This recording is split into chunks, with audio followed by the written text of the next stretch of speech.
Innal hamdalillah nahmaduhu wa nasta'in wa nastaghfiru wa na'udzu billahi min shururi anfusina wa min sayyiati a'malina. May yahdihillahu fala mudilla lahu wa ma yudlilhu fala hadiya lahu. Asyhadu an la ilaha illallah, asyhadu anna Muhammadan abduhu wa rasuluh. Allahumma salli ala Muhammad wa ala alihi wa ashabihi wa man tabi'ahum bi ihsanin ila yaumiddin. Amma ba'd. Fa ya ayyuhal mu'minun ittaqullaha ta'ala haqqa tuqatih wa la tamutunna illa wa antum muslimun. Wa qala ta'ala fi kitabil karim, a'udzu billahi minasy syaithanir rajim. Inna allaha la yakhfa 'alaihi syai'un fil ardi wa la bis sama'. Shadaqallahul 'azim. Jamaah Jumat yang berbahagia, pada Jumat yang berbahagia ini, marilah kita bersama-sama memanjatkan puja dan puji syukur kehadirat Allah Subhanahu wa taala yang telah memberikan kenikmatan dan kekuatan kepada kita sejak dipertemukannya ruh dan jasad kita, sehingga kita menjadi wujud adanya. Salawat dan salam marilah kita aturkan kepada baginda Nabi besar Muhammad sallallahu alaihi wasallam yang telah mewariskan Al-Quran kepada umatnya, sebuah ilmu yang senantiasa bermanfaat bagi kehidupan umat manusia. Marilah kita buktikan puji syukur kita atas semua yang diberikan Allah kepada kita dengan meningkatkan ketakwaan dan keimanan kita, bahwasanya Allah senantiasa melihat gerak-gerik kita dan apa saja yang kita lakukan, bahkan apa saja yang kita inginkan dalam hati yang paling dalam. Allah berfirman sebagaimana saya sebutkan di awal, a'udzubillahi minasyaitonirrajim, bismillahirrahmanirrahim. Innallaha la yakhfa 'alaihi syai'un fil ardi wa la bis sama'. Artinya, sesungguhnya bagi Allah tidak ada sesuatu yang tersembunyi, baik di bumi ataupun di langit. Kita tahu bahwa Allah Maha melihat dalam keadaan apapun. Bahkan kita terkadang merasa terkecoh, merasa Allah tidak melihat kita, hingga kita melakukan hal-hal yang bertentangan dengan aturan-aturan yang telah ditentukan Allah Subhanahu wa taala. Semoga setelah kita memahami ayat yang saya sebutkan tadi, menjadikan kita lebih beriman, kemudian bisa melakukan ihsan, yang dalam hal ini diartikan bahwa kalau kita tidak bisa melihat Allah dalam ibadah kita, yakinlah bahwa Allah selalu melihat kita dalam apa saja yang kita lakukan.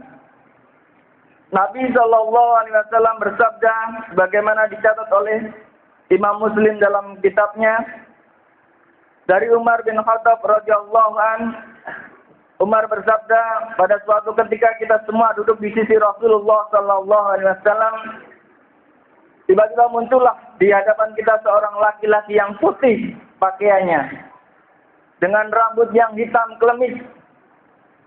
Tidak tampak padanya bekas bepergian dan tidak seorang pun dari kita mengenalinya.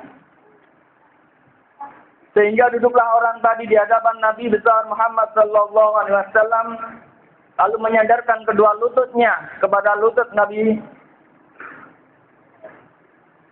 dan meletakkan kedua tangannya di atas kedua pahanya, seraya berkata, "Wahai Muhammad, beritahukanlah padaku tentang Islam." Rasulullah sallallahu alaihi wasallam menjawab, "Islam yaitu hendaknya engkau bersaksi bahwa tiada Tuhan kecuali Allah dan bahwa Muhammad adalah utusan Allah.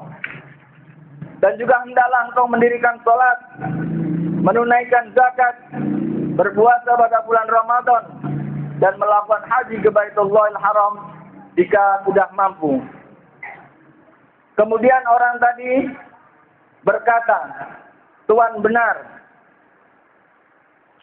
Umar menceritakan, kita semua heran padanya karena ia bertanya dan juga membenarkannya. Kemudian orang asing tadi berkata lagi, beritahukanlah kepadaku tentang iman. Rasulullah SAW menjawab, yaitu hendaklah engkau beriman kepada Allah, malaikat-malaikatnya, kitab-kitabnya, rasul-rasulnya, dan hari kiamat, serta qada dan qadarnya, baik dan buruknya, semua dari Allah Subhanahu wa taala. Orang asing tadi berkata lagi, Tuhan benar. Kemudian orang asing itu bertanya kepada Rasul, kemudian beritahukanlah kepadaku tentang ihsan. Apa sih ihsan? Rasulullah SAW menjawab, yaitu hendaknya engkau menyembah Allah seolah-olah engkau dapat melihatnya. Tetapi jika engkau tidak dapat seolah-olah melihatnya, maka sesungguhnya Allah dapat melihatmu. Kemudian orang asing itu berkata, Tuhan benar. Lalu bertanya lagi, beritahukanlah padaku tentang hari kiamat.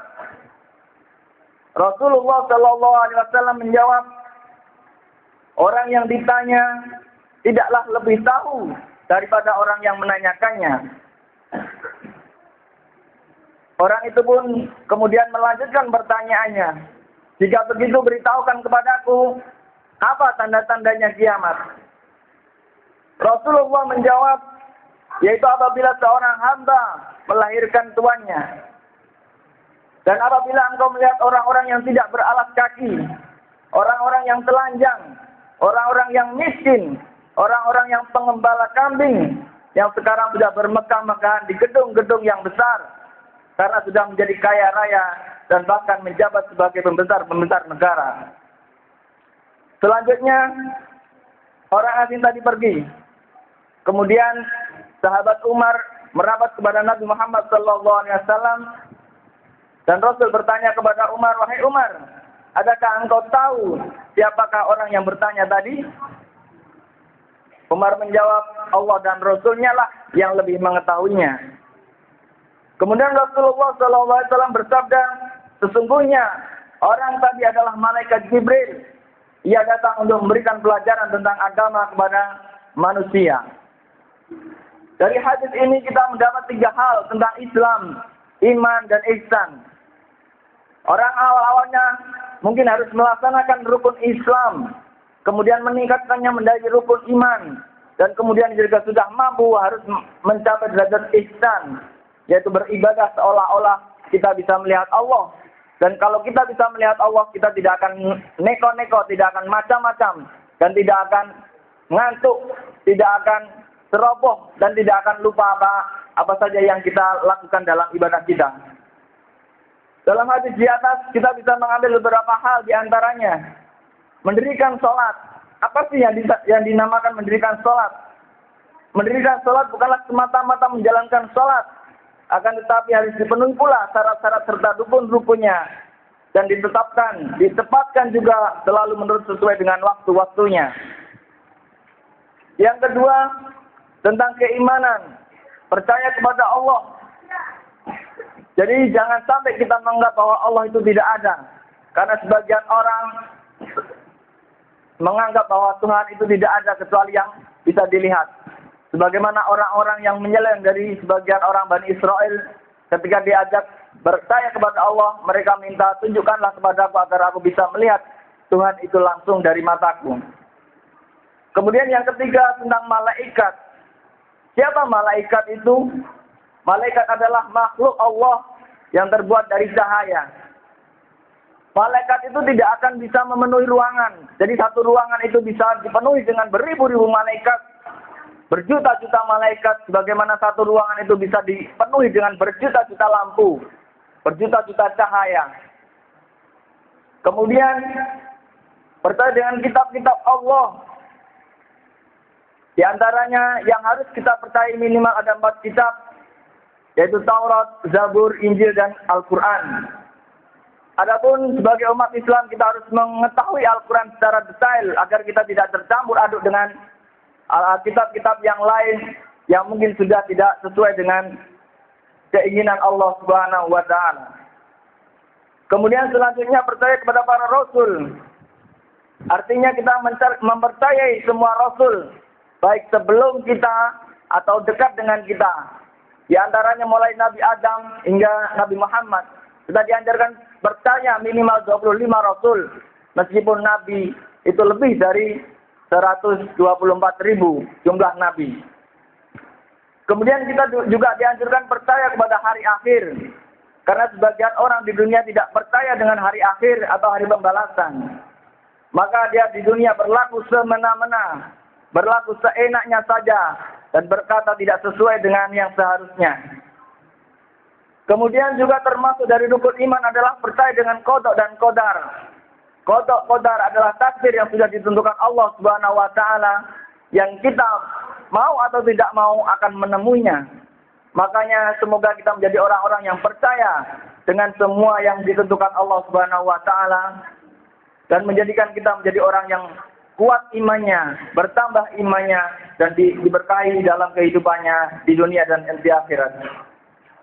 Kemudian hal kedua atau hal yang ketiga tentang ihsan. Dengan cara ibadat sebagaimana yang terkandung dalam arti ihsan, maka tentu kita akan menjadi khusyuk. Orang jika ingin menjadi khusyuk maka harus seolah-olah kita bisa melihat Allah ketika kita sholat. Ataupun kalau kita nggak bisa membayangkan seperti itu, minimal kita merasa bahwa kita selalu diawasi oleh Allah. Baik sholat kita di waktu pagi, di waktu malam, ada orang ataupun tidak ada orang. Kemudian tentang tanda-tanda kiamat. Tanda-tanda kiamat yang dimaksud di sini adalah beberapa, bukan semuanya. Ini adalah tanda-tanda yang masih kecil. Di antaranya adalah ketika seorang ibu melahirkan rajanya. Seperti apa seorang ibu melahirkan rajanya? Kalau pada zaman dulu ada seorang budak bisa melahirkan tuannya. Tapi kalau zaman sekarang karena perbudakan sudah tidak ada, bagaimana kita memahami bahwa seorang ibu bisa melahirkan tuannya? Kita bisa mencermati ketika seorang ibu tidak punya pendidikan dan melahirkan anak, kemudian memanjakan anaknya itu, kemudian dia tidak bisa mengatur anaknya, tidak bisa menasihati anaknya, bahkan dituntun atau dipaksa oleh anaknya untuk menjadi budak-budak dari anaknya tersebut. Maka lihatlah di sekeliling kita. Mungkin kita menemui fenomena-fenomena seorang ibu yang menjadi budak dari anak-anaknya. Kemudian ada orang yang beralas kaki, orang-orang yang telanjang, orang-orang pengembala menjadi orang-orang yang kaya, yang menjadi pimpinan-pimpinan di lembaga tinggi negara. Kita bisa menyaksikan bahwa dalam negara kita Indonesia, lihatlah petinggi-petinggi negeri kita, wakil-wakil rakyat kita yang duduk di atas di gedung-gedung mewah, rata-rata atau sebagian ada yang asalnya adalah orang-orang yang tidak punya apa-apa, tidak punya pengetahuan yang seharusnya, tidak mengetahui ilmu tata negara dan sebagainya. Hingga di sini disebutkan sebagai tanda-tanda kiamat adalah tidak sesuainya keilmuan-keilmuan seseorang dengan tugas-tugas yang diembannya. Maka ketika seseorang pimpinan negara tidak mengetahui tata cara memimpin negara, maka itu adalah sebuah tanda-tanda akan kiamat. Kemudian orang-orang yang asalnya penggembala, yang konotasinya atau arti lain tidak punya pengetahuan, kemudian tiba-tiba menjadi orang kaya dan menduduki gedung-gedung tinggi, lembaga-lembaga negara, otomatis yang di bawah-bawahnya tidak akan bisa menjadikan bangsa kita bangsa yang maju, bangsa yang makmur, bangsa yang menyejahterakan kita semua. Jamaah Jumat yang berbahagia, apabila suatu perkara diserahkan kepada orang yang bukan ahlinya, maka tunggulah saat kerusakannya. Demikian hadis yang disampaikan oleh Rasul. Maka dalam hal apapun kita perlu melihat bahwa apakah kiamat sudah dekat ataukah sudah menjelang. Kita bisa melihat para orang-orang yang telanjang apakah ada di DPR, apakah ada di lembaga-lembaga tinggi negara. Kalau di lembaga-lembaga tinggi negara yang saja akhlaknya tidak sesuai dengan yang seharusnya, maka negara kita tak akan bisa bangkit, tak akan bisa merdeka, atau bahkan negara kita akan mengalami kiamat sesuai dengan apa yang disampaikan oleh Rasul dalam hadisnya. A'udzubillahi minasyaitonirrajim. Bismillahirrahmanirrahim. Wal 'asri innal insana lafi khusrin illa alladziina aamanu wa 'amilus solihati wa tawassaw bil haqq wa tawassaw bis sabr. Barakallahu li wa lakum bil Qur'anil 'azim wa nafa'ani wa iyyakum bima fihi minal ayati wa dzikril hakim. Aqulu qouli hadza wa astaghfirullahal azim li wa lakum wa lisa'iril muslimina min kulli dhanb fastaghfiruhu innahu wal ghafurur rahim.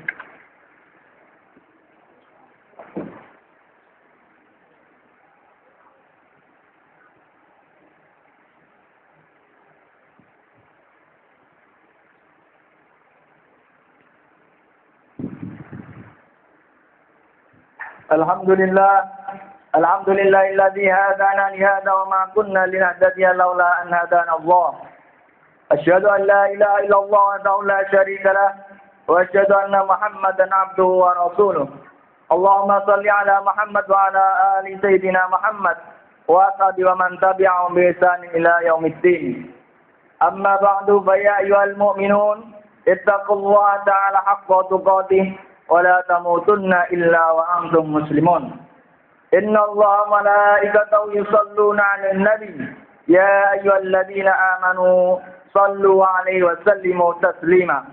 Allahumma shalli 'ala Muhammad wa 'ala ali Muhammad kama shallaita 'ala Ibrahim wa 'ala ali sayyidina Ibrahim innaka Hamidum Majid. Wa barik 'ala Muhammad wa 'ala ali Muhammad kama barakta 'ala Ibrahim wa 'ala ali Ibrahim innaka Hamidum Majid.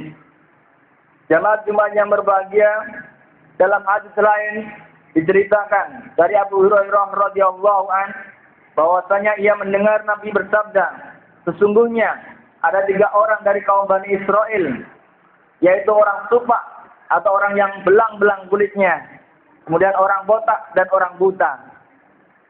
Allah hendak menguji mereka itu, kemudian mengutus seorang malaikat kepada mereka. Ia mendatangi orang supak lalu berkata, keadaan yang bagaimanakah yang amat tercinta bagimu?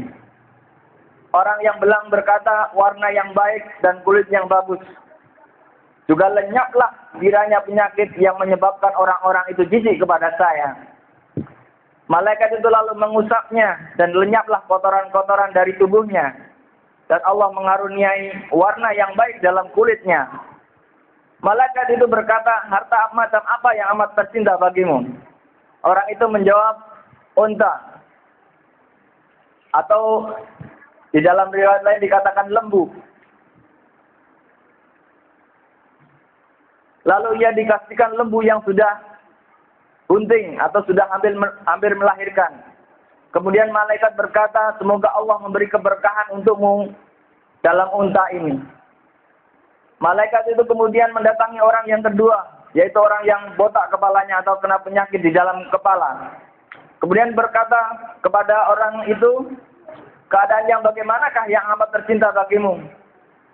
Orang botak berkata, rambut yang bagus dan lenyaplah kira-kira apa yang menyebabkan orang-orang merasa jijik padaku. Malaikat itu lalu mengusapnya dan lenyaplah kebotakannya dari kepala itu. Lalu ia dikaruniai rambut yang bagus. Malaikat pun berkata, harta yang mana yang paling engkau cintai? Kemudian orang kedua itu bilang lembu. Kemudian dikasihlah dia lembu. Dan malaikat mendoakan semoga Allah memberikan keberkahan untukmu dalam lembu ini. Kemudian malaikat mendatangi orang yang ketiga, yaitu orang yang buta. Ditanyalah orang buta itu keadaan yang bagaimana yang amat kau cintai. Orang buta menjawab, yaitu hendaknya Allah mengembalikan penglihatanku sehingga aku dapat melihat semua orang. Malaikat itu pun lalu mengusap matanya dan mengembalikannya lagi kepada penglihatan yang normal. Lalu malaikat bertanya lagi, harta apa yang kau cintai? Orang ketiga bilang, kambing. Ia pun dikaruniai kambing yang sudah hampir beranak.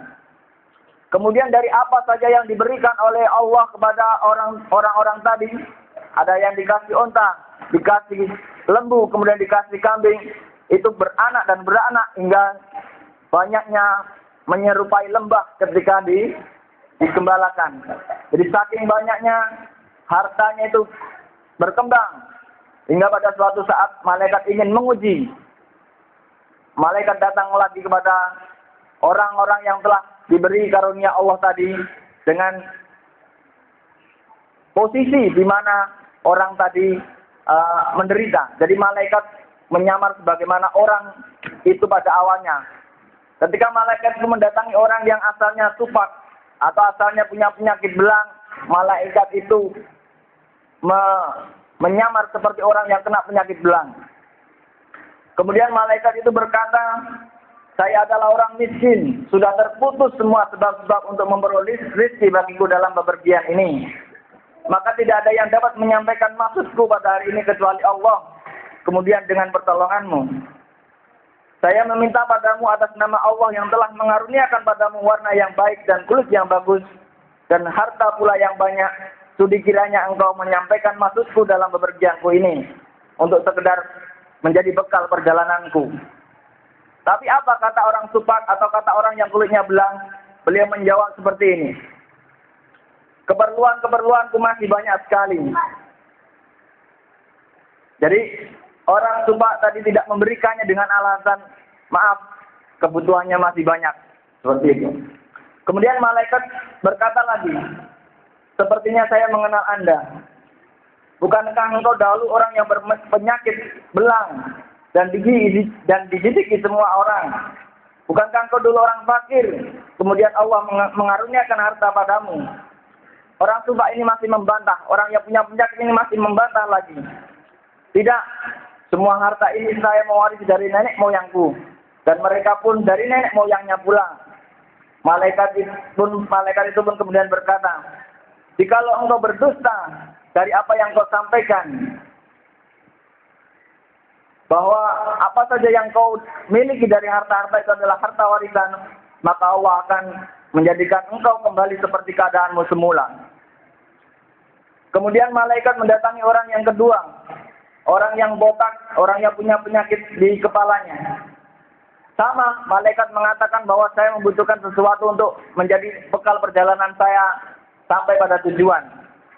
Orang yang kedua menjawab juga yang sama, bahwa maaf, kebutuhan saya masih banyak dan kami tidak bisa memberikan apa yang kau inginkan. Kemudian malaikat pun berdoa seperti doa yang disampaikan kepada orang yang pertama. Jika engkau berbohong dengan apa yang kau sampaikan, maka semoga Allah mengembalikannya kepada keadaanmu seperti semula. Kemudian malaikat datang lagi kepada orang yang ketiga, orang yang buta. Kemudian menyampaikan seperti yang disampaikan pada orang-orang sebelumnya. Tapi apa jawaban orang buta itu?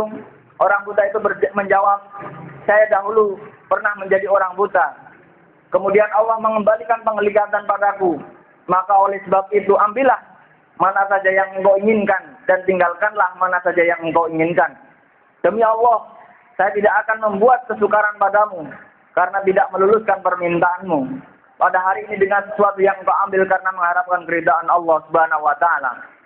Dari 3 orang tadi yang diuji oleh Allah Subhanahu wa taala, ada 1 orang yang punya derajat ihsan, yang merasa bahwa semuanya adalah dari Allah. Kalaupun engkau mengambilnya, semoga Allah meridhoi saya. Malaikat itu kemudian berkata, tahanlah hartamu. Artinya malaikat tidak jadi mengambil hartanya. Sebab sebenarnya engkau semua itu telah diuji. Kemudian Allah telah meridhoi dirimu dan memurkai 2 orang sahabatnya yang sebelumnya, yaitu orang supak dan orang yang buta, orang yang botak. Dalam riwayat Imam Bukhari kata-kata la juga yang artinya aku tidak akan membuat kesukaran padamu diganti dengan la ahmaduka yang artinya aku tidak memujimu. Atau sekiranya hartaku tidak ada yang ikut tinggalkan karena engkau membutuhkannya. Jadi orang yang ketiga itu orang buta itu sudah merelakan semua hartanya, kalaupun mau diambil, ambil saja sesuai dengan kebutuhanmu. Kalaupun enggak kau sisakan untukku, enggak apa-apa. Sampai sebegitunya. Semoga dari hadis yang saya sampaikan ini menjadikan kita, jika dikaruniai karunia oleh Allah Subhanahu wa taala dan ada orang-orang yang meminta, orang-orang yang menderita seperti kita pada saat-saat sebelum mempunyai karunia, kita tidak lupa dan kita tetap memberikan sesuai dengan keinginannya. Karena barangkali kita juga akan diuji seperti orang-orang ini, dan orang-orang yang meminta itu adalah malaikat-malaikat yang akan menguji kita. Marilah kita berdoa semoga Allah memberikan kita sifat ihsan sehingga apa saja yang diberikan kepada kita mendapat ridha Allah dalam kehidupan dunia dan akhirat. Amin ya rabbal alamin. Allahumma ighfir lil muslimina wal muslimat wal mu'minina wal mu'minat al ahya'i minhum wal amwat innaka sami'un qaribun mujibud da'wat. Allahumma izzil islam wal muslimin wa anikil kafarata wal mubtadi'ata wal musyrikin a'da'aka a'da'ad-din. Rabbana ighfir lana dhunubana wa li ikhwanina alladhina sabaquna bil iman wa la taj'al fi qulubina ghillan lil ladzina amanu rabbana innaka ra'ufur rahim. Allahumma arina haqqa haqqa warzuqna ittiba'ah wa arinal batila batila warzuqna ijtinabah. Rabbana la tuzigh qulubana ba'da idh hadaitana wa hab lana min ladunka rahmah innaka antal wahhab. Rabbana atina fid dunya hasanah wa fil akhirati hasanah wa qina adzabannar. Walhamdulillahi rabbil alamin. Ibadallah, innallaha ya'murukum bil 'adli wal ihsan wa ita'i dzil qurba wa yanha 'anil fahsya'i wal munkari wal baghi ya'idukum la'allakum tadhakkarun. Fadhkurullaha al-'azim yadhkurkum washkuru 'ala ni'amihi yazidkum wa la dzikrullahi akbar.